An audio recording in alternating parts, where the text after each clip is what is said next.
free people of a free country. The 19th day of our resistance, the historical war, is over. It was another difficult day, which brings us closer to victory, brings peace closer to Ukraine. As before, the enemy is confused. They did not expect such resistance, they believed in their propaganda, which has been lying about us for decades. They still can't come to their senses. But they have already begun to understand that they will not achieve anything by war. Ordinary soldiers of the invader know this. Their officers are aware of this. They flee the battlefield, throw equipment. We take trophies and use them to protect Ukraine. Today, Russian troops are in fact one of the suppliers of equipment for our army. They could not even imagine such a nightmare.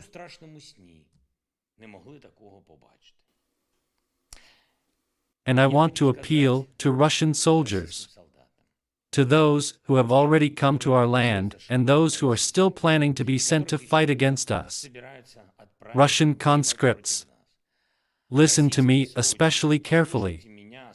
Russian officers, you have already understood everything. You will not take anything in Ukraine. You will take away life. There are a lot of you. But your lives will also be taken away. But why will you die? And why? I know you want to survive.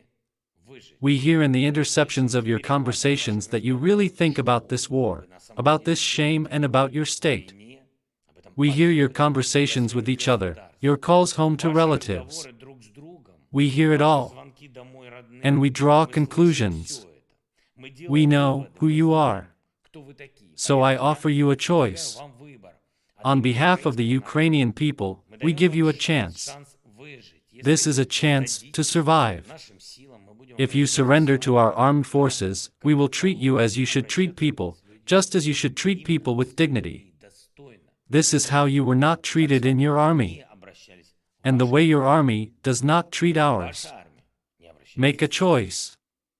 Our brave defenders continue to inflict devastating losses on Russian troops. Soon the number of downed helicopters in Russia will reach hundreds of units.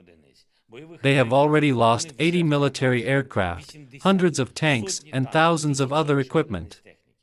In 19 days of guilt, the Russian army has lost more people in Ukraine than in the 2 bloody years-long wars in Chechnya. For what? I am grateful to those Russians who continue to try to tell the truth. Those who fight against misinformation and tell the truth, real facts to their friends, relatives, and friends. And personally to the woman who entered the studio of the First Channel with a poster, "I am against the war." Those who are not afraid to protest.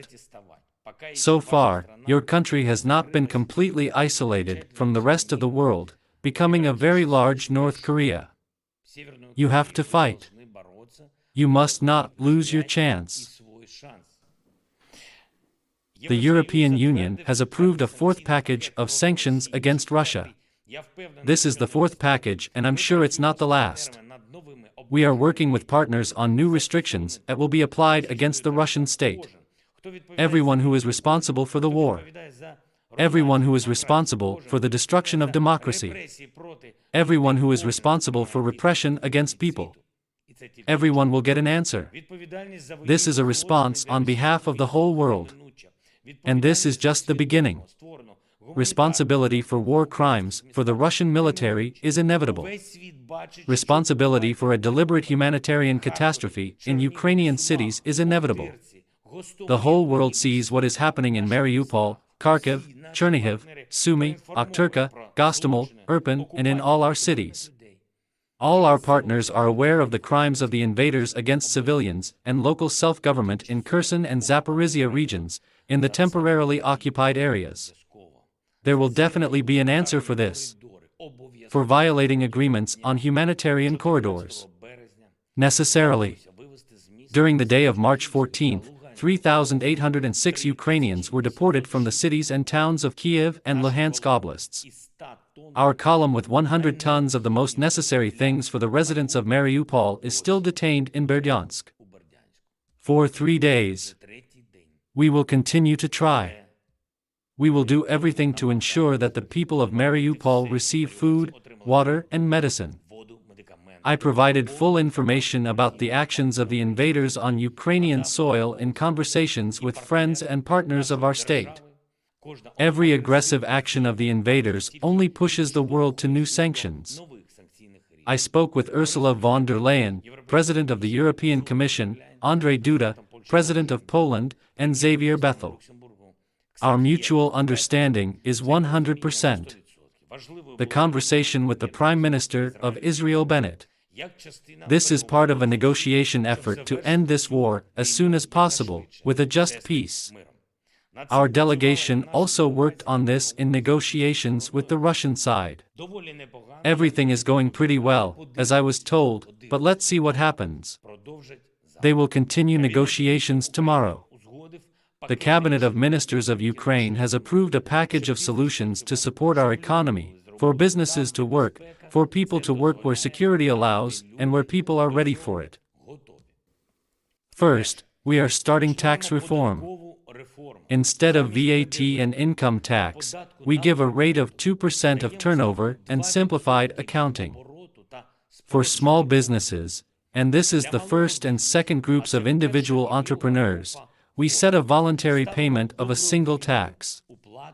That is, if you can pay, then pay. And if you can't, you don't have any questions. Secondly, this is the maximum deregulation of business. We cancel all checks for all businesses. This is for everyone to work properly, for the cities to come to life.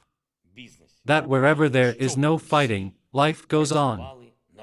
There is only one condition: you ensure the normal operation of your business within the framework of Ukrainian legislation. These are just the first 2 steps of our tax reform, to be continued. And finally, I have just signed a decree awarding 234 servicemen of the Armed Forces of Ukraine with state awards, who showed personal courage and heroism in the struggle for Ukraine, for our independence, and 59 of them were posthumously awarded. Eternal memory to everyone who gave his life for our state. Eternal gratitude to all our heroes.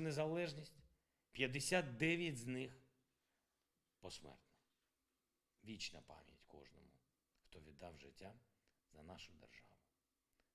Вічна вдячність усім нашим героям. Glory to Ukraine!